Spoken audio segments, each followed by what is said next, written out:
මහත්තයා මල්ලි මහත්තයා සෑහෙන දවසකින් අපි පඩි වැඩි වුණානේ. අපි ආවා පොඩි පාටියක් දාන්න. මරුනේ කීයකින්ද පඩි වැඩි වුනේ? 3500 ගේ පඩි වැඩි වුණා. මල්ලි සතුටට ආවේ සතුටට. බිල නම් 4500. මල්ලි බිල ගෙවන්න. බිල ගෙවන්න අය.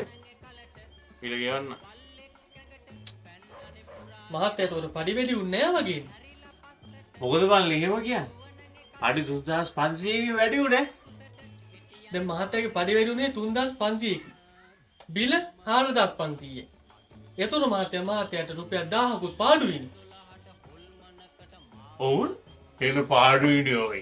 සුමිහිරි පානේ අදමට ගහලා හෙට මැරුණත් සිතට සැපයි අද ජොලි කරලා